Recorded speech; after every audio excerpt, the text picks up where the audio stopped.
Ya,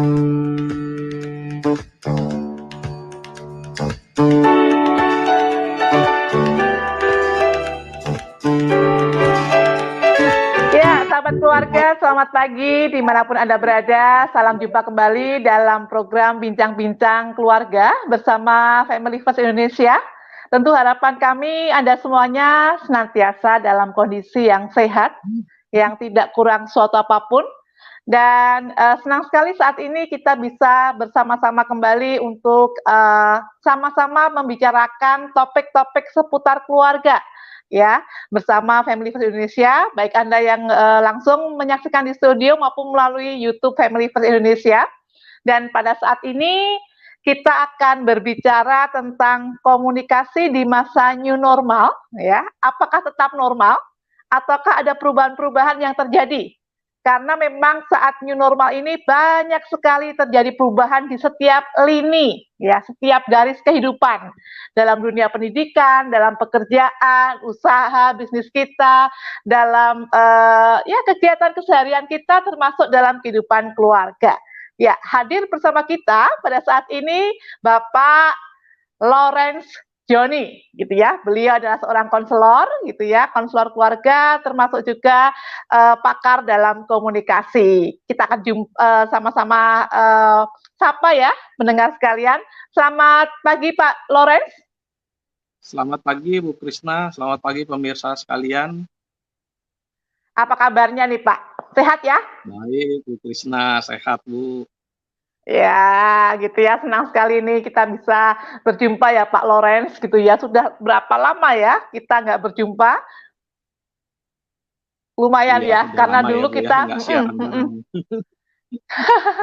dulu kita sering bersama-sama karena memang kondisi pandemi COVID-19 ini, jadi kita juga ikut terkendala ya Pak Lawrence ya,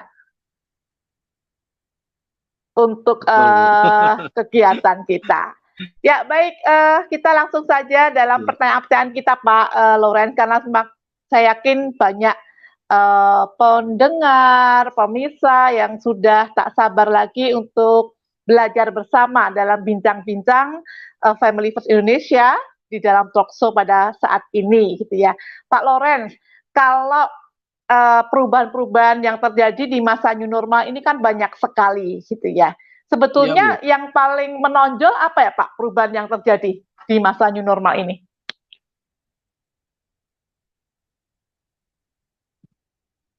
Perubahan-perubahan yang paling ya memang seperti signifikan. kita ketahui ya, terjadi beberapa perubahan. Yang paling signifikan itu adalah tadinya pada sibuk, keluar bekerja, sekarang semua ngumpul di rumah Bu. Yang paling signifikan. Betul, gitu ya. Ya, jadi Gimana memang Pak? kalau kita simpulkan waktu kebersamaan ini yang membuat terjadi perubahan yang sangat drastis ya. Tadinya kalau hari Senin sampai hari Jumat kita semua sibuk ya. Ayah pergi ke kantor, ibu mungkin kalau bekerja ke kantor atau persiapan ngantar anak sekolah, anak-anak pergi sekolah. Sekarang semua ngumpul di dalam rumah.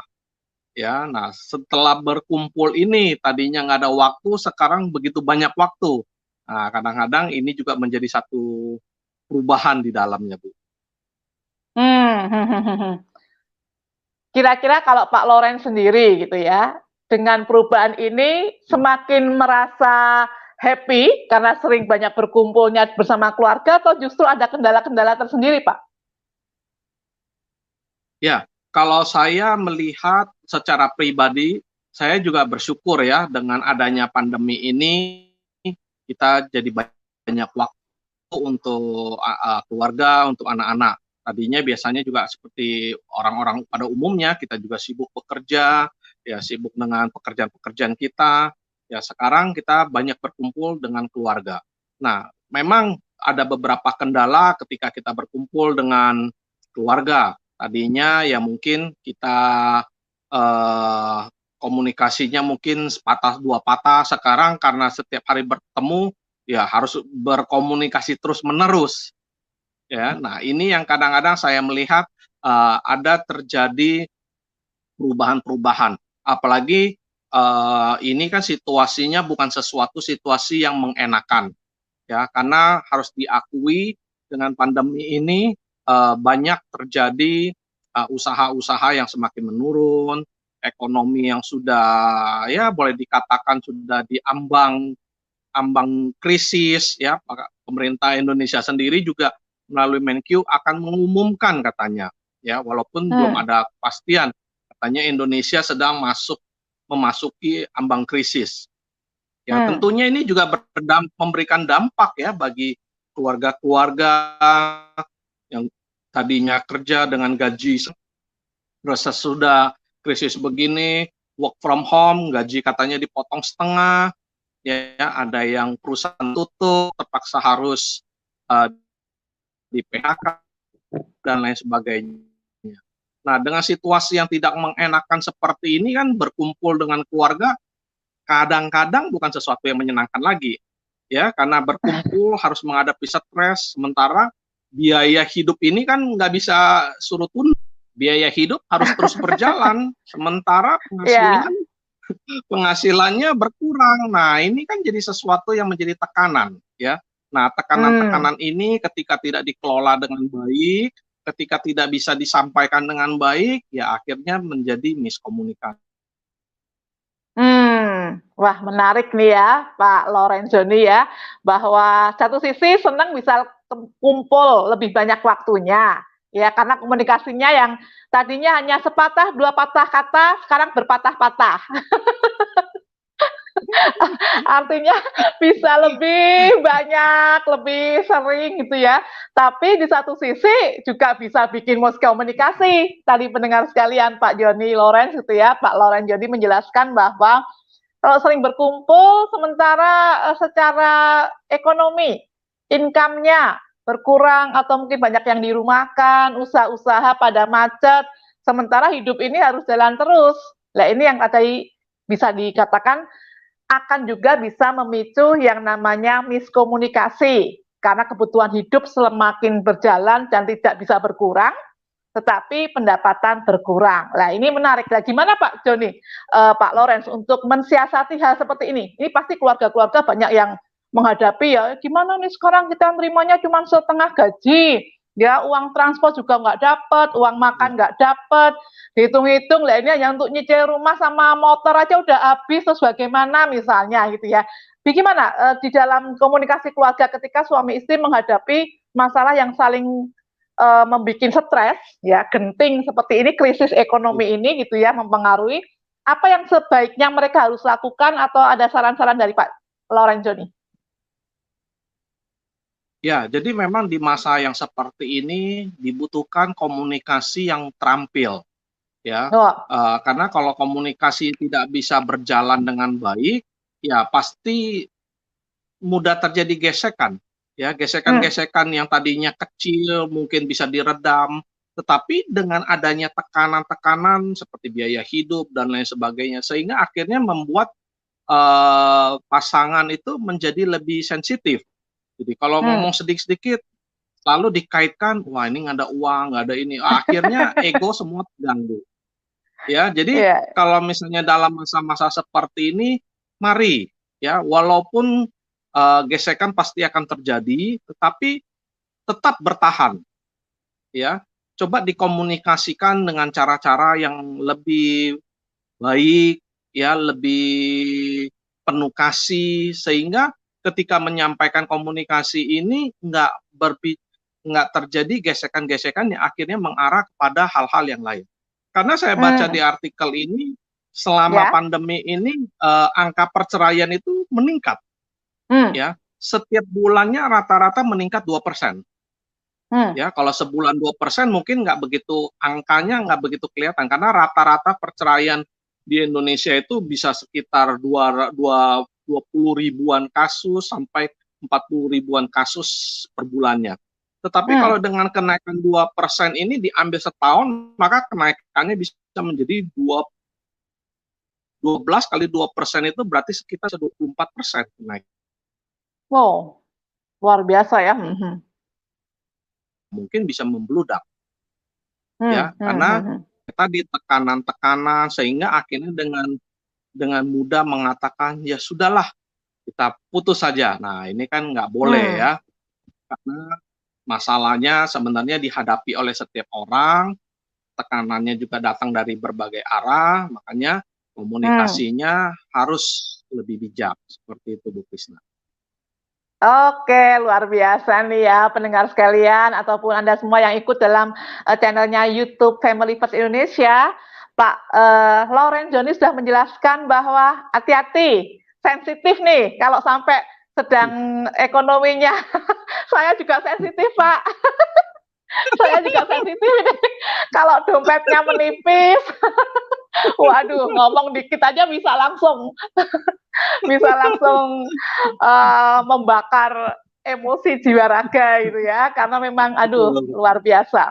Kalau tidak tadi dikatakan Pak Joni harus butuh keterampilan dalam berkomunikasi. Tadi Pak Lauren Joni katakan harus mengedepankan kasih, harus komunikasi yang baik. Kalau enggak nanti ya tadi baperan, sensitif, kemudian yang keluar hanya saling gesekan demi gesekan, ujung-ujungnya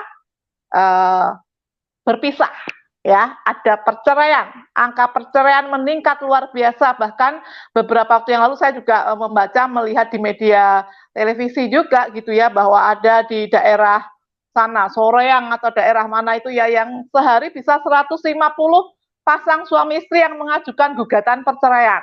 Waduh gitu ya, ini sangat membuat kita prihatin, dan salah satunya pasti karena faktor komunikasi yang tidak baik dan tidak benar di dalam keluarga. Lah, Pak Joni, berbicara masalah keterampilan berkomunikasi, apa yang harus diperhatikan pasangan suami dan istri ini supaya bisa terampil dalam komunikasi? Apakah juga lihat musim-musim? Katanya Pak Lauren Joni dulu bikin buku yang adanya musim komunikasi, oh wanita itu seperti ini, pria seperti ini. Gimana? Bisa dia? Saya ingat waktu baca bukunya Pak Lauren Joni itu. Ya, silakan Pak. Ya, jadi memang antara pria dan wanita punya perbedaan ya cara berkomunikasinya. Pria lebih mengedepankan logika, sementara kalau wanita lebih mengedepankan perasaan atau emosi. Ya, dari sini aja sudah ada perbedaan. Pria berbicara ketika mencari jalan keluar, sementara wanita berbicara bukan untuk mencari jalan keluar, tetapi untuk mengungkapkan isi hati. Nah, ini kan berbeda. Kalau pria isi hatinya jarang diungkapkan, makanya pria selalu dikatakan nggak punya perasaan. Sebenarnya bukan nggak punya perasaan gitu ya, cuman kadang-kadang kan pria itu egonya lebih tinggi. Jadi kalau ada masalah atau ada apa, dia nggak pernah mau membicarakannya karena itu menunjukkan kelemahan dia kalau dia berbicara. Jadi memang pria punya masalah dengan ego. Sementara bagi wanita ketika dia berbicara itu cuma untuk mengungkapkan isi hatinya, ya, mengungkapkan perasaannya. Jadi kalau ketika wanita berbicara mengenai perasaannya, itu sebenarnya nggak berbicara mengenai cari jalan keluar. Sementara pria ketika dia berbicara, dia selalu berpikir cari jalan keluar. Nah, ini nggak ketemu. Nah, ketika pria menyampaikan jalan keluar, si istri kadang-kadang kan menyampaikan perasaannya nggak enak, Pak, ini perasaannya ya tergantung moodnya kan. Nah, ketika moodnya lagi jelek, ketemu si suami juga lagi mengungkapkan pendapatnya dan si wanitanya, istrinya nggak bisa menerima, wah ya jadi perang seperti itu. Wah, ini seru sekali ya. Jadi perbedaan ini sangat jauh sekali, sehingga kalau nggak disikapi ya gesekannya itu berpikir setiap pembicaraan itu adalah untuk menyerang pribadi. Ya, nah ini juga harus disadari karena ketika mau berbicara mengenai hal-hal yang sensitif, misalnya mengenai keuangan, ya coba dicari ya waktu yang tepat. Jangan asal bunyi gitu. Ya, karena kan wanita selalu pengen mengungkapkan perasaannya. Jadi kapan saja di mana saja setiap saat dia langsung ngomong. Kapan saja di mana saja itu ya. Ya, contohnya suami baru selesai kerja, dia capek-capek, terus langsung istri begitu duduk, saya mau ngomong, panjang gitu kan, suaminya lagi capek, lagi lelah, dia kemampuan lagi mengontrol emosinya juga kurang, dengar panjang lebar, dia pikir ini istrinya kok cerewet sekali gitu ya.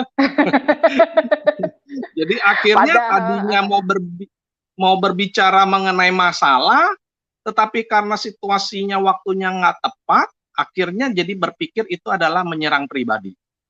Ya, jadi, nah, ketika berkomunikasi di masa-masa pandemi seperti ini, sering-sering berkumpul di rumah, tadinya hal yang baik bisa sering berkumpul, tetapi ketika tidak mengerti cara-cara komunikasi yang baik, ya tidak mencari waktu yang tepat, sehingga akhirnya awalnya mau berbicara hal yang baik, akhirnya menjadi perang. Nah, ini yang sering menjadi masalah.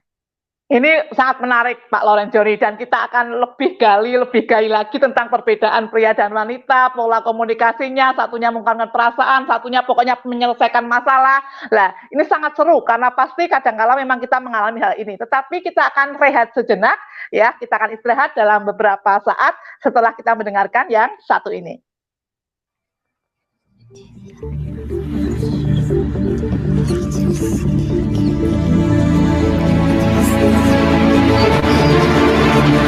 Move up, move up, move up.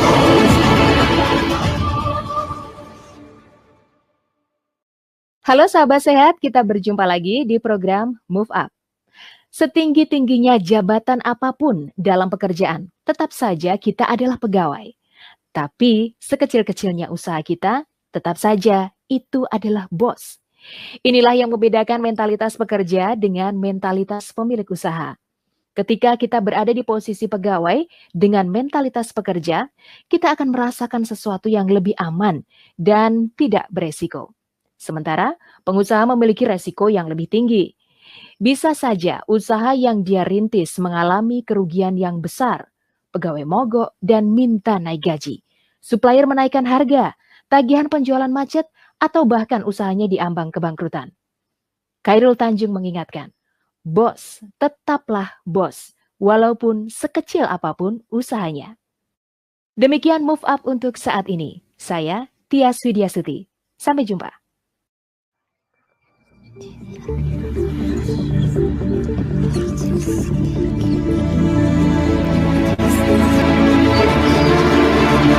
Move Up, persembahan M King, nutrisi alami, sehat bestari. M King, rajanya jamu tetes Indonesia, produksi Unimax Power.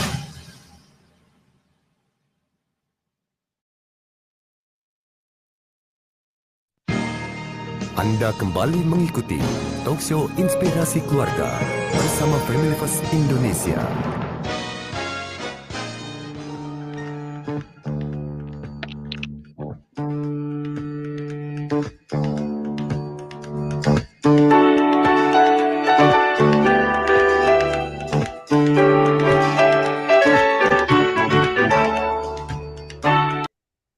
Sahabat keluarga, terima kasih Anda masih bersama dengan kami dalam program Bincang-Bincang seputar keluarga bersama Family First Indonesia yang disiarkan juga melalui www.radioup.co.id, dan juga Anda bisa menyaksikan melalui channel YouTube Family First Indonesia. Jika di antara Anda yang menyaksikan ada pertanyaan, Anda juga bisa mengirimkan ke nomor WA kami, Family First Indonesia, atau di SMS di 08 111 957 697. Sekali lagi di 08 111 957 697. Ya, Pak Lorenzoni, ya, tadi, waduh, seru, sangat-sangat seru. Saya juga merasa tersentil karena tadi dibilang bahwa wanita itu ya di mana saja, kapan saja, waduh gitu ya, di mana saja, kapan saja, pokoknya pengennya ngomong. Sebetulnya bukan solusi yang dipinginkan, hanya mengungkapkan perasaannya gitu ya. Tapi bagi pria, kalau kita sudah ngomong ya dia sudah, karena yang penting adalah logikanya, itu berarti harus mencari penyelesaian. Nah, ini kadang-kadang nggak siap kalau pulang kerja, perut lapar, capek, kemudian disambut dengan berondongan A sampai Z ya. Lah gimana Pak Joni untuk bisa kita ini pasangan-pasangan suami istri, keluarga-keluarga di masa pandemi. Tadi Pak Joni katakan bahwa kita harus lebih sabar ya, lebih bijak gitu ya. Tapi kan nggak mudah untuk bisa memahami perbedaan pria dan wanita ini, khususnya di dalam komunikasi. Kira-kira ada kiat-kiat tertentu atau Pak Joni mau menjelaskan lebih banyak lagi tentang komunikasi dalam hal ini. Silakan. Ya, komunikasi itu kan sebenarnya adalah proses menyampaikan atau menerima suatu pesan sehingga bisa diterima dan dimengerti dengan baik. Itu sebenarnya makna simpelnya daripada komunikasi. Jadi artinya kalau ada pesan yang disampaikan oleh si pemberi pesan dan penerima harus bisa terjadi, bisa ditangkap oleh penerimanya dengan baik. Nah, yang jadi masalahnya kan adalah si penerimanya kadang-kadang mempunyai pemikiran yang berbeda-beda gitu, ya. Nah, jadi satu hal sebenarnya yang harus dipahami oleh pasangan ketika mereka berkomunikasi adalah setiap pembicaraan jangan dianggap sebagai serangan pribadi. Ya, misalnya ketika sang pria lagi berbicara terus dia misalnya menjadi marah. Nah, wanita kan kadang-kadang karena dia memakai perasaan, dia berpikir sang pria marah kepada dia. Padahal mungkin dia marah karena dia sendiri juga sedang tertekan, ya. Dia sedang tertekan, terus kemudian pengelolaan emosinya juga kurang baik sehingga emosinya, marahnya keluar. Nah, bagi pasangan yang mendengarkan kan berpikir itu sedang marah kepada dia. Nah, akhirnya yang sang wanita, sang istrinya, dia berpikir kok dia dimarahi padahal dia bukan sedang ada masalah atau dia salah gitu loh. Akhirnya ya dia juga tambah emosi gitu loh. Ya, akhirnya menyerang kembali karena berpikir tadinya diserang. Akhirnya dia menyerang kembali. Nah, ini kan yang akhirnya menjadi pertempuran-pertempuran yang nggak ada habisnya. Ya, atau juga ada beberapa tipe yang ketika mereka sedang bertengkar ada yang lari dari pembicaraan. Misalnya pasangan lagi marah, dia pergi aja ditinggal. Nah, pasangannya berpikir, gua lagi mau ngomongin perasaan gua, kok ditinggal. Wah, dia tambah marah lagi, seolah-olah dia tidak dihargai. Ya. Nah, jadi akhirnya ini kan semua menjadi satu asumsi dengan pemikiran sendiri-sendiri. Nah, jadi saran saya, ketika sedang terjadi komunikasi, ya, ketika pasangan sedang emosi, ya harus disadari emosinya itu apakah dia salah atau tidak, atau dia sedang melampiaskan saja. Kalau misalnya dia sedang melampiaskan kan bisa ditanya dengan baik-baik. Misalnya, kamu marah sama saya ya? Nah, kalau ditanya, kamu marah sama saya? Enggak sih, cuma pengen mengumpulkan. Nah, kan artinya kan bukan menyerang pribadi. Ya kan? Terus kalau misalnya ditanya, iya saya sedang marah sama kamu. Salah saya apa? Nah, jelasin. Oh, berarti mungkin asumsi yang diambil sehingga terjadi emosi kemarahan. Ya, jadi saran saya ketika terjadi pertengkaran dalam rumah tangga, alangkah baiknya adalah coba lebih cool down bagi pasangan yang menghadapi pasangan yang sedang marah. Ketika kita cool down, kita lebih mudah untuk menyikapi bahwasannya, oh ini bukan serangan pribadi. Mungkin dia sedang tertekan, dia melampiaskan perasaannya. Ya kan? Atau dia marah karena mungkin tadi ada kata-kata yang salah, ya, sehingga mungkin menyinggung. Nah, ini ketika terjadi seperti itu tentunya pertengkaran itu bisa lebih dihindari. Karena setiap pertengkaran itu pasti punya pola. Ya. Jadi temukan polanya apa? Ya kan? Kenapa tahu-tahu mendadak marah? Tadinya ngomong baik-baik ini menjadi marah. Nah, kalau polanya ketemu kan, oh tadi dia marah ketika ngomong sesuatu A misalnya. Loh, bahaslah ada masalah A. Jangan dibahas mengenai masalah yang marahnya, karena kalau dibahas marahnya kan ya namanya setiap emosi itu kan nggak pernah salah. Ya, emosi itu kita nggak pernah salah. Orang tersinggung, orang marah itu nggak pernah salah. Yang salah kan adalah responnya yang salah. Seperti itu, Bu Krisna. Waduh, saya sampai terkagum-kagum ini. Sekaligus tertegun. Karena, ternyata pola komunikasi, pola kemarahan itu harus dipahami. Selama ini saya memahami cuma pola baju. Pola baju doang, Pak Joni, pola. Kalau jahitin baju gini, motongnya begini. Ternyata pola kemarahan pun ya, kita harus ngerti nih. Kalau setiap kali ngomong ini kok selalu marah gitu ya. Jadi kita harus cooling down, harus nggak boleh berasumsi yang enggak. Tanya saja, kamu marah sama saya, gitu ya. Nanti kalau saya ribut sama suami saya mau tanya, marah sama aku, Pak? Iya, kamu nggak nyiapin makanan. Oh iya, ya lupa. Ya, minta maaf tuh disiapin gitu ya. Karena kalau pria kan gitu ya Pak Lorenzo nih. Pria itu kalau perutnya lapar kan gampang sekali untuk marah juga ya. Karena itu bagian dari yang penting di dalam, saya pernah baca buku, pria itu kalau nggak seksual juga karena kantong tengahnya itu, perutnya itu kalau nggak diisi gampang nyap-nyap. Wah, ini sangat luar biasa menarik. Karena nggak ada beban yang menanggungnya gitu. Ibaratnya kalau balon kan ada pengikatnya gitu. Jadi kalau pria pengikatnya di perut gitu. Jadi kalau perutnya gitu. berat, jadi emosinya ketekan gitu. Jadi nggak mudah marah gitu. Wah, ini salah satu tips nih ibu-ibu para istri ya. Berat ya kasih terus gitu ya. Nanti dia lama-lama tertidur. Dia tertidur kan. Tidak akan terbangunkan seperti bagaikan singa dari aumannya ya. Ya, aduh luar biasa Pak Lorenzo ini kita belajar ternyata pertempuran juga tidak hanya di medan perang, tapi pertempuran itu juga di dalam keluarga, dalam komunikasi. Kalau satu sama lain tidak saling mengerti, ya tidak paham polanya, kemudian pribadi pasangan-pasangannya itu bisa memicu komunikasi. Karena tema kita saat ini komunikasi di era new normal, di masa new normal, normalkah? Mari ini menjadi sebuah refleksi, sekaligus evaluasi buat setiap kita yang menyaksikan bincang-bincang keluarga pada saat ini melalui channel YouTube-nya Family First Indonesia maupun siaran di live streaming-nya ini. Semoga memberikan masukan yang baik dan kita pun bisa semakin sadar betapa pentingnya kita melihat pentingnya komunikasi. Tadi Pak Joni Loren sudah mengatakan, Pak Lorenzo gitu ya, bahwa komunikasi itu adalah proses penyampaian dan penerimaan pesan. Ya, harusnya pesan bisa diterima dengan baik. Tapi individu-individu yang menerima pesan kan beda-beda. Dan emosi-emosinya juga berbeda, mood-moodnya berbeda. Emosi tidak bisa disalahkan, kata Pak Lorenzo nih. Tetapi respon dari emosi itu bagaimana? Benar apa tidak? Gitu ya, kira-kira tadi. Pak Lorenz ya? Betul, Bu. Betul, Bu Krisna.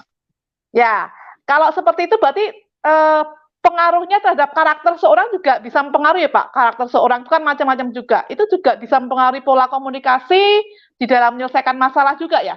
Gimana Pak Lorenzo nih? Menurut Bapak, apakah dalam komunikasi itu ada kaitannya juga dengan karakter atau pribadi masing-masing orang? Ya, jadi sebenarnya ada penelitian ya yang dilakukan oleh yang namanya Albert Mehrabian. Ya, ini penelitiannya juga cukup terkenal untuk dipakai di kalangan yang mempelajari mengenai komunikasi. Albert Mehrabian ini mengungkapkan bahwasannya pesan yang diterima oleh orang lain itu terbagi menjadi 3 bagian. Yang pertama adalah kata-katanya, tetapi kata-kata ini hanya memegang peranan 7%. Ya, dari 100 kata yang disampaikan, yang ditangkap itu sebenarnya cuma 7%. Ya. Nah, kemudian 38%-nya itu adalah intonasi suara. Ya, 38% adalah intonasi suara. 55% adalah bahasa tubuh.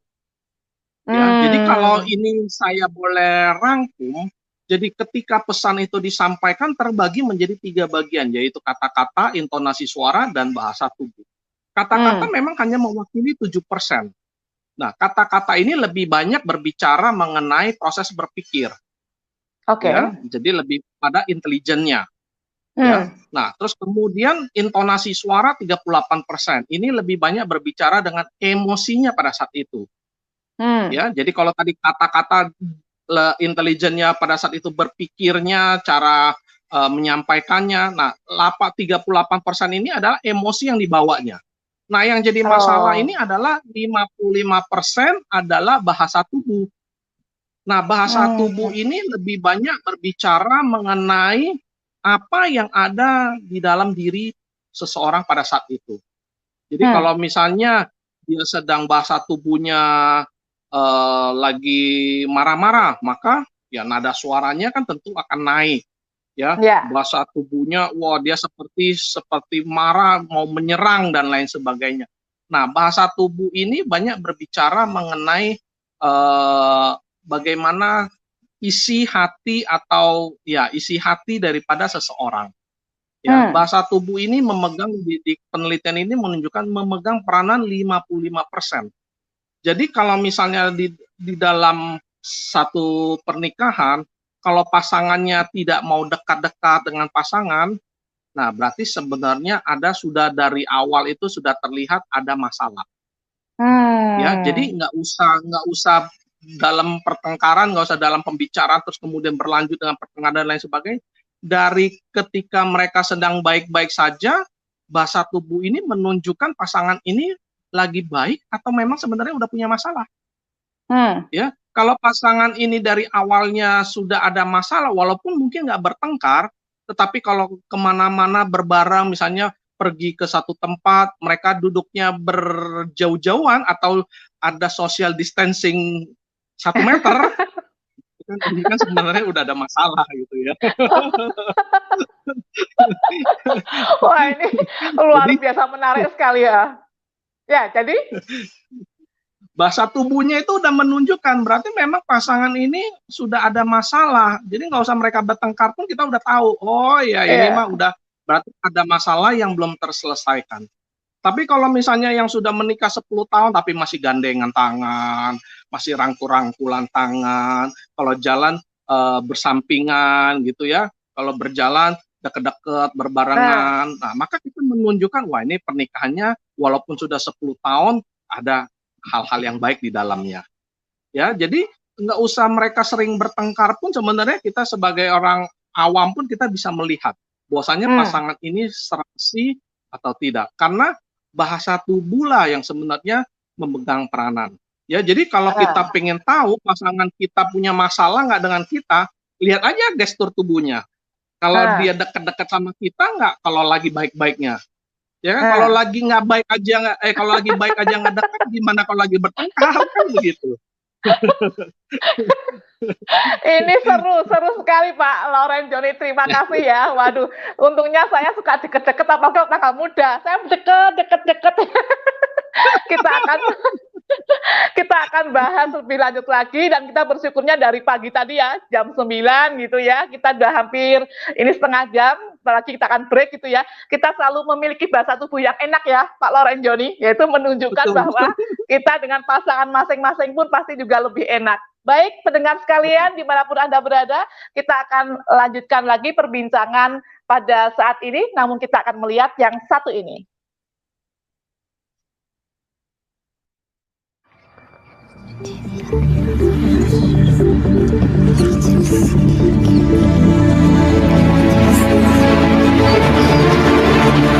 Move up, move up, move up.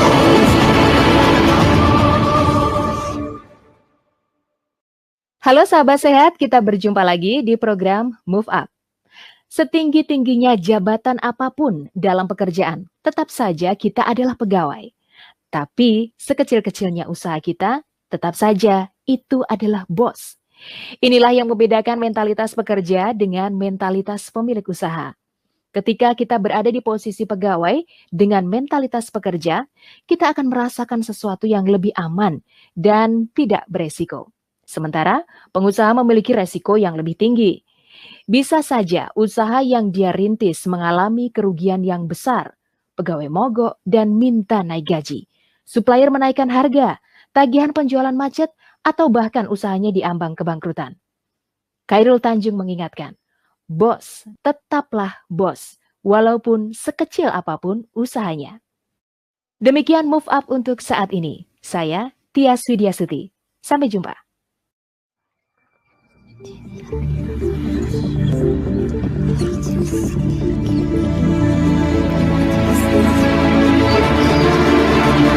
Move Up, persembahan M-King, nutrisi alami, sehat bestari. M-King, rajanya jamu tetes Indonesia, produksi Unimax Power.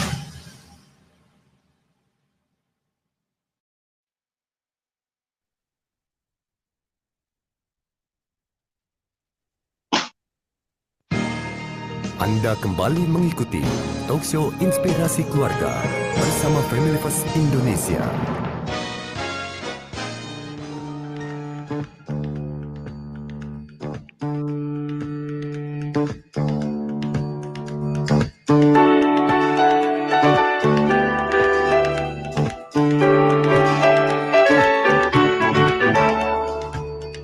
Ya, sahabat keluarga, dimanapun Anda berada, kita masih dalam program Bincang-Bincang Inspirasi Keluarga bersama Family First Indonesia, di mana saat ini kita mengambil tema tentang komunikasi di era new normal, normalkah? Ini menjadi pertanyaan buat setiap kita yang menyaksikan program ini yang disiarkan melalui www.radioup.co.id, juga di channel YouTube-nya Family First Indonesia. Tentu harapan kami, apa yang kami perbincangkan menjadi masukan yang baik, yang akan membangun kehidupan keluarga kita lebih harmonis dan bahagia. Ya, kita masih dengan Bapak Lorenzoni, seorang konselor juga tentang seorang pakar komunikasi di dalam kehidupan sehari-harinya. Tadi sudah panjang lebar kita dijelaskan tentang apa itu komunikasi, bagaimana cara kita berkomunikasi, bahkan tadi sebelum segmen masuk ini kita dijelaskan tentang ketika kita berkomunikasi ternyata hanya 7% yang sebetulnya keluar dari kata-kata kita, yang ditangkap yang lebih lagi itu sekitar 38% itu intonasi kita. Saya lembutkan ini Pak Lorenzoni, intonasi saya. Dan 55% itu adalah gestur, gaya tubuh kita, bahasa tubuh kita. Ya, kalau Anda dan pasangan Anda di masa-masa baik saja, bukan masa pandemi seperti ini, ternyata kok nggak bisa berdekatan.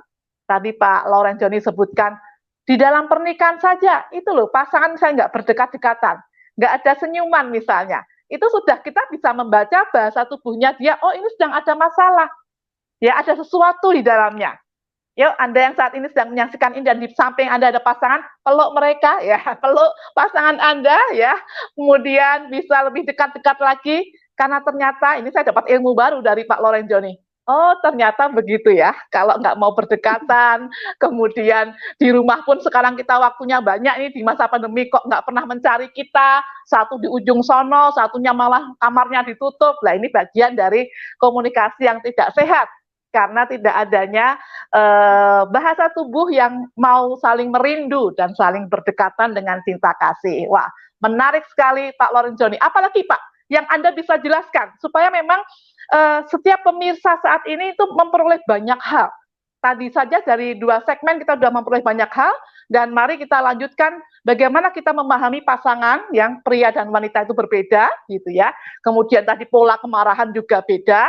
Kemudian di dalam kita berkomunikasi itu kita juga ternyata ada 55 itu bahasa tubuhnya gitu ya, ada senyuman, ada rangkulan, ada pelukan, ada kata-kata mesra, itu berarti aman lah gitu ya komunikasinya. Ya, yang penting juga intonasinya. Kalau kita sedang marah tentu intonasi meninggi. Nah, ini kita juga perhatikan. Makanya pemirsa sekalian, saat ini kami juga sedang memperagakan komunikasi yang baik dengan Pak Lorenzoni tersenyum dan saya pun tertawa gitu ya. Silakan Pak Joni, apalagi yang bisa Anda jelaskan tentang komunikasi yang harus dipahami oleh pasangan suami istri khususnya di masa new normal ini biar tetap normal. Ya, jadi tadi seperti dikatakan ya 77% itu mewakili kata-kata. Ya, 38% adalah intonasi suara atau emosi, 55% adalah bahasa tubuh. Nah, bahasa tubuh ini berbicara lebih mengenai sikap hati daripada seseorang. Karena bahasa tubuh inilah yang menunjukkan keadaan sesungguhnya. Ya, kata-kata mungkin bisa dipilih kata-kata yang baik, kata-kata yang indah, tergantung intelijensinya. Ya, emosi mungkin juga bisa ditahan-tahan.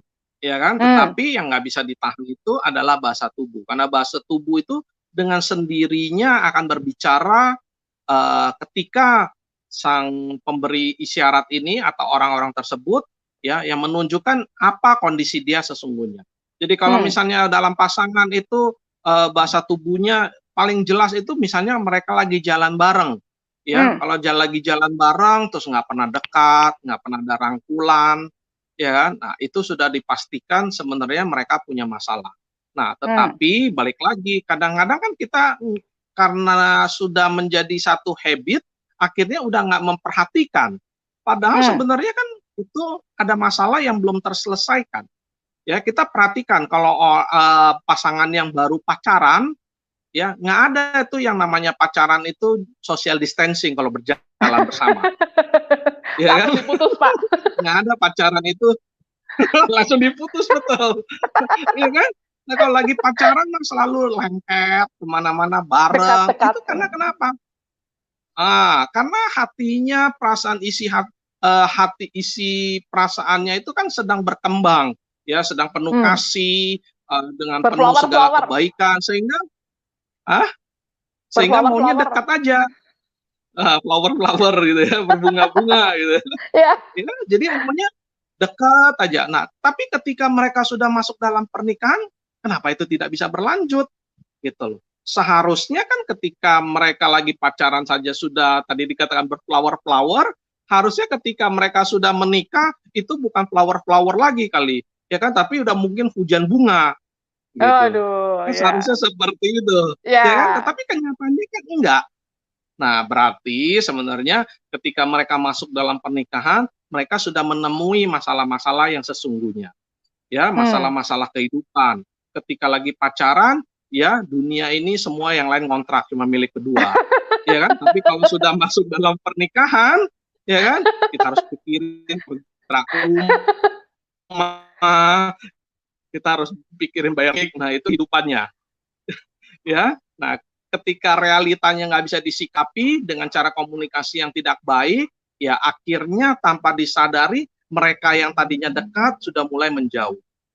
Ya, kalau tadinya dekat, nempel bareng terus, lama-lama sudah berjarak 5 cm, 10 cm, lama-lama dia bilang aturan pemerintah social distancing harus 1 meter. Jadi jaraknya selalu semeter, kemana-mana istrinya di belakang, suaminya di depan, jaraknya semeter. Nah, berarti kan itu menunjukkan sedikit demi sedikit ada persoalan di dalam pernikahan mereka yang nggak terselesaikan, menjadi menumpuk, sehingga akhirnya menjadikan satu jarak bagi pasangan. Ayo cek semuanya, mari pasangan suami istri, bapak ibu semuanya, baik Anda yang masih menikah 1 tahun, 2 tahun, bahkan puluhan tahun, saya sudah 24 tahun loh, udah mau pernikahan perak loh, itu ya. Kemudian baru Anda yang sedang mungkin mau menikah, ayo dicek apakah jarak Anda dekat, ya itu menunjukkan kondisi yang sesungguhnya, kata Pak Lorenzoni. Ya, bahasa tubuh itu menunjukkan Anda yang sesungguhnya berdekat-dekatan gitu ya, saling melengkapi gitu ya, saling mewujudkan cinta gitu, atau justru malah semakin ada jarak-jarak yang sebetulnya nggak usah di apa ya, sekarang ini nggak usah kita melakukan social distancing, sudah melakukan sendiri dari kemarin-kemarin tahun-tahun lalu gitu ya. Semakin ada alasan ini untuk tidak dekat-dekat gitu ya. Ya ini mari kita cek ya, kita evaluasi karena kedekatan kita melalui bahasa tubuh kita dengan pasangan itu menunjukkan kondisi real kita, bagaimana dalam komunikasi, juga dalam relasi kita sehat atau tidak. Tadi dikatakan kalau masih pacaran bisa berflower-flower, lah harusnya ketika menikah kata Pak Lorenzoni hujan flower. hujan bunga gitu ya. Saya senang sekali kalau hujan bunga, apalagi bunga deposito. Ini semua para istri pasti senyumnya mereka. Waduh, ini kalau bicara dengan Pak Lorenzoni kok nggak berasa ya kita itu ya. Sangat seru, sangat mendapat banyak hal inspirasi. Lah, Pak Lorenzoni sendiri gitu ya. Gimana kalau Anda dengan pasangan Anda sendiri dalam kehidupan sehari-hari gitu ya? Apakah juga senantiasa mewujudkan ya hujan bunga tadi atau memang ya kita nggak pungkiri pasti ada musim-musimnya, musim gugur, musim panas begitu ya. Tapi bagaimana ketika tetap mengambil hati istri atau istri Anda sendiri, apakah selalu berdekatan menuju ke Anda atau bahkan di dapur terus seharian? Boleh cerita sedikit ya. Ya, jadi setiap pernikahan pasti punya masalah. Ya, tentu ada musim-musim dalam kehidupan kita. Demikian juga di dalam pernikahan. Ada kalanya ketika kita sedang menghadapi tekanan seperti pandemi ini, ya mungkin kita juga sedang stres, menghadapi tekanan ketika biaya hidup, sementara penghasilan tidak mencukupi dan lain sebagainya. Tidak bisa dipungkiri pasti akan terjadi pertengkaran. Tetapi seperti tadi saya katakan, pertengkaran itu jangan dijadikan sebagai serangan pribadi. Ya, harusnya setiap pertengkaran itu pertengkaran boleh terjadi, tetapi jangan sampai yang pertama jangan ada kata bercerai. Ya, jadi pertengkaran seperti apapun jangan membuat menjadi semakin memancing untuk mencari kesempatan untuk berpisah. Karena penelitian menunjukkan banyak pasangan walau ketika mereka sudah bercerai rata-rata menyesal. Kenapa mereka tidak berusaha lebih keras untuk mempertahankan pernikahan mereka? Ya, itu udah ada surveinya, rata-rata menunjukkan mereka menyesal. Ya, jadi usahakan ketika di dalam pertengkaran jangan ada kata perceraian. Kedua, jangan usahakan untuk menyerang pribadi. Ya, contohnya, ya kita sedang menghadapi masalah keuangan. Ya, jangan dikaitkan dengan gara-gara kamu sih nggak mau kerja atau kamu kerjanya kurang rajin atau apa. Itu artinya menjadi serangan pribadi. Ya kan, karena menunjuk. Ya. Nah, sementara kalau terjadi, kalau ada masalah keuangan, mari bicarakan apa yang bisa kita lakukan untuk menutupi kekurangan biaya ini. Ya, selama pandemi ini, jujur kita juga menghadapi. Saya yang tadinya usaha, saya yang tadinya diundang pembicara, nah kemudian sesudah social distancing semua diam di rumah, nggak ada uang masuk kan? Kan jadi sementara biaya hidup, biaya listrik, biaya uang anak sekolah nggak bisa jalan terus. Jalan terus, nggak bisa minta diskon, nggak ada gitu. Ya kan? Ini tentunya juga dihadapi oleh banyak pasangan lain. Tetapi kita juga mencari solusi apa? Ya, nah kita diskusi dengan istri. Ya, bukannya memperbesarkan masalah kekurangan biayanya ini, tetapi kita membicarakan mengenai apa yang mau kita lakukan. Ya, nah itu yang saya lakukan. Akhirnya saya jujur aja, saya juga sekarang ada jualan bakso. Ya kan, yang tadinya nggak pernah masak, akhirnya saya belajar masak ke dapur, belajar bikin bakso, ya kan, belajar bikin kue dan lain sebagainya. Akhirnya wah, selama pandemi saya jadi tambah jago masak gitu. Ya, nanti kirim WA saya, Pak. Kirim WA PO bakso gitu ya. Sama gambar-gambar. Supaya padahal sebelumnya nggak pernah masuk dapur. Ya kan? Tetapi karena pandemi juga karena masalah biaya hidup, ya mau nggak mau kita juga harus belajar untuk hal-hal yang lain. Ya, nah luar jadi biasa. Bagi setiap pasangan ketika Anda menghadapi persoalan dalam pernikahan, ya jangan mengedepankan emosi karena emosi itu tidak akan menyelesaikan apapun. Ya, tetapi mari mencari solusi. Karena percaya, ya kita setiap orang walaupun kadang-kadang kita berpikir dulu saya berpikir masak mana mungkin saya bisa masak lah. Ya kan, orang saya aja nggak pernah masak, nggak pernah ke dapur. Ya, karena dari kecil nggak pernah ke dapur, tetapi ketika kita mencoba, saya bisa menikmati. Ya, oh rupanya begini, oh ini bumbu ini fungsinya untuk ini, jadi belajar hal-hal baru. Ya, bikin kue juga. Ya, tadinya nggak pernah pegang mixer aja mungkin saya yang muter-muter kali, bukan mixernya yang muter. Ya kan? Tapi sesudah ini kita belajar, oh bikin kue itu begini, kalau nggak jadi, nggak ngembang karena mungkin kocoknya kurang rata atau panggangnya sampai gosong, berarti suhunya kepanasan atau kelamaan. Jadi belajar banyak hal-hal baru. Waduh, luar biasa Pak Loren Joni ya, dari pengalaman pribadinya gitu ya, bagaimana kita bisa mensiasati setiap problem yang ada, tapi yang pastinya ketika ada konflik, ada pertengkaran, jangan kemudian kita itu menjadikan hal yang membuat kita pecah, tapi justru harus cari solusinya. Ya, kita akan lanjutkan lagi perbincangan kita setelah kita mendengarkan yang mau lewat yang satu ini.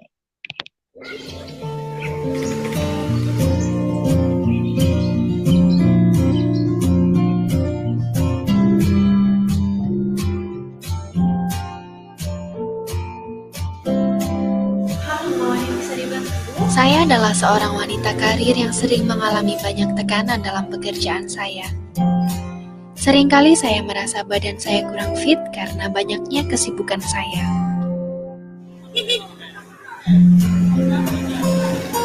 Apalagi zaman sekarang banyak makanan yang tidak sehat, polusi udara dan lingkungan, juga cuaca yang tidak menentu mengintai saya setiap hari. Oleh karena itu, saya menerapkan pola hidup sehat demi menjaga kondisi saya dengan rajin olahraga dan tentu saja saya juga mengonsumsi M-King setiap hari. M-King, rajanya jamu tetes Indonesia.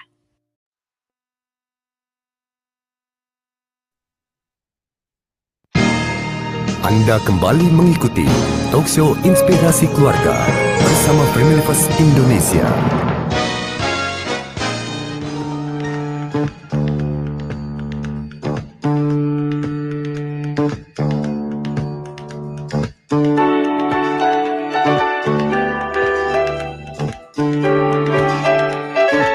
Sahabat keluarga, dimanapun Anda berada, kita tak terasa sudah masuk di segmen yang penghujung atau yang terakhir. Wah, seru sekali memang kita perbincangan dalam Talkshow Inspirasi bersama Family First Indonesia pada kali ini yang mengangkat topik tentang komunikasi di era new normal, normalkah? Ya, saya pasti yakin bahwa Anda yang menyaksikan program ini melalui channel YouTube maupun melalui siaran kami live streaming ini akan memperoleh masukan yang bagus sekaligus mengevaluasi dan mendidik setiap kita sambil kita ngecek sudah normal atau belum. Sehingga kalau belum normal, yuk tugas kita menormalkan gitu ya, membuat tetap komunikasi sehat. Karena tadi Pak Loren Joni di segmen sebelum kita berakhir tadi atau break tadi mengatakan ketika ada pasangan suami istri sedang bertengkar, sedang berkonflik gitu ya, bukan emosi yang dikedepankan, tetapi solusi yang harus dicari ya. Jangan menyerang pribadi pasangan kita ya, tetapi kita mencari ya masukan-masukan, kita mencari jalan keluarnya bersama-sama. Tadi dicontohkan masalah ekonomi gitu ya, dalam bayar listrik juga harus tetap jalan ya, dalam anak-anak sekolah juga tidak bisa untuk kemudian ada diskon atau kemudian kita berhenti membayar kebutuhan sehari-hari ya. Pak Joni Lawrence atau Pak Loren Joni memberikan contoh konkret dengan wah mulai sekarang ini berjualan atau bisnis bakso gitu ya, dia mulai bisa menikmati membuat kue ya bersama istrinya yang tadinya nggak pernah masuk dapur gitu ya, hanya dapur rekaman beliau ini, tetapi sekarang benar-benar masuk dapur dan ikut menikmati, ikut bekerja, ikut pusing-pusing ketika mixer gitu ya, pakai kocokan atau pakai untuk mengadon kuenya. Nah, ini pengalaman yang tentu ketika ada kerjasama dan mencari solusi yang baik, justru keintiman yang akan terjadi dengan pasangan. Nah, inilah cinta kita diuji. Jangan kemudian mencari solusi untuk berpisah. Itu juga yang tadi ditekankan oleh Pak Loren Joni ketika kita ada problem, baik komunikasi, baik keuangan, dan juga problem-problem yang lain dalam keluarga kita. Ya, pendengar sekalian, kalau Anda masih punya pertanyaan gitu ya, bisa dikirimkan ke WA Family First Indonesia di nomor 08111 957 697. Nanti konselor ya, baik saya, ada Pak Himawan juga gitu ya, tim kami di Family First Indonesia akan menjawab setiap pertanyaan Anda gitu. Ya, Pak Loren Joni, kita ini sudah nggak berasa loh di penghujung gitu ya, tinggal beberapa menit lagi. Kira-kira apa yang masih mau disampaikan dan juga sekaligus nanti tips-tips gitu ya, kesimpulan gitu ya, supaya para pendengar sekalian yang saat ini bergabung, masih join dengan kita ini, memperoleh masukan yang positif, yang membangun ketika di masa atau era new normal ini, supaya komunikasi mereka justru semakin baik dan semakin membangun dan semakin menunjukkan hal-hal yang penuh dengan cinta. Silakan Pak. Ya, jadi di masa era new normal ini sebenarnya adalah kesempatan ya bagi setiap pasangan untuk mengevaluasi kondisi pernikahan mereka. Kalau dulu sebelum new normal ini mungkin sibuk dengan pekerjaan ya, walaupun dalam pernikahan mereka sudah punya masalah, mereka tidak menyelesaikannya, mereka mungkin mensibukkan diri di luar, sehingga masalah-masalah yang ada dalam pernikahan itu dikecilkan, ya, bukan dihilangkan, tetapi dikecilkan. Tetapi harus diingat, semakin kecil tetapi terus terjadi menumpuk-numpuk, tentunya pasti akan menjadi membesar, akhirnya meledak, ya, dan ujung-ujungnya bisa menjadi menuju ke perceraian. Padahal ini yang harus dihindari. Nah, di masa seperti ini seharusnya setiap pasangan mereka sudah tidak menghindari masalah-masalah yang mereka hadapi dalam pernikahan mereka. Tapi ini kesempatan bagi mereka untuk belajar menyelesaikan masalah di dalam pernikahan mereka. Kalau tadinya mungkin ada masalah terus kemudian mensibukkan diri dengan bekerja, pulang larut malam, ya dalam tanda kutip mereka lari dari persoalan. Dengan adanya kondisi saat ini di mana banyak waktu luang untuk bersama keluarga, coba selesaikan masalah-masalah di dalam pernikahan. Ya, yang harus diingat ketika di dalam penyelesaian, cari solusi, bukan pribadi. Karena salah siapa, bukan dicari ini karena kenapa, bukan karena kamu, bukan karena saya, tetapi ini sudah terjadi, apa yang bisa kita lakukan untuk menyelesaikan ini. Ya, jadi tips bagi saya dari saya adalah ya selesaikan masalah, jangan biarkan menumpuk. Karena pernikahan yang sehat, pernikahan yang baik itu memberikan dampak, ya, bukan hanya secara emosi, bukan hanya kepada jiwa daripada setiap pasangan, tetapi ini memberikan satu teladan bagi anaknya, ya. Nah, karena apa yang diteladankan oleh orang tuanya itu nanti secara tidak sadar terbawa oleh anak-anaknya di dalam pernikahan mereka. Jadi kalau pernikahannya baik, biasanya pernikahan anak-anaknya juga akan menjadi baik.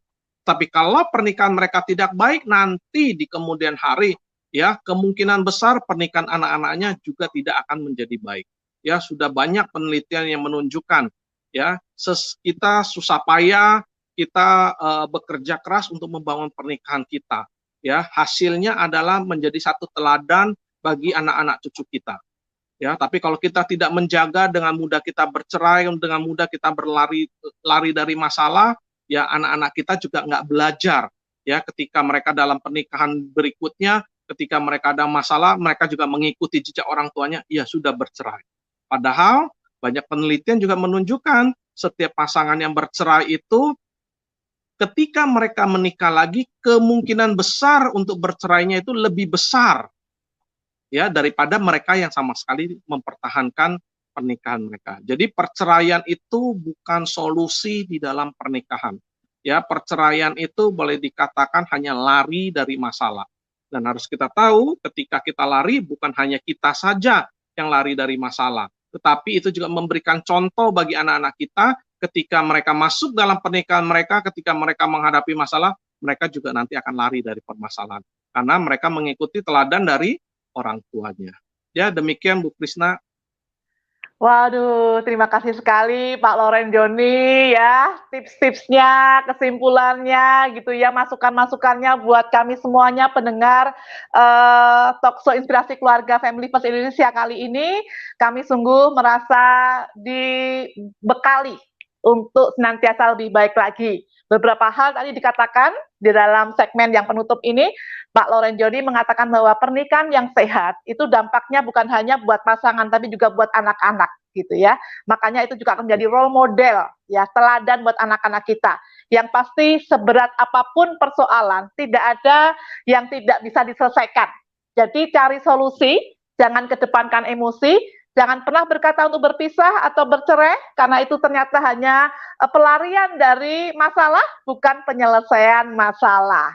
Baik, Pak Loren Joni, sekali lagi terima kasih kami atas nama Family First Indonesia untuk kehadirannya di studio pada saat ini, walaupun studionya di rumah masing-masing ya, karena masa pandemi.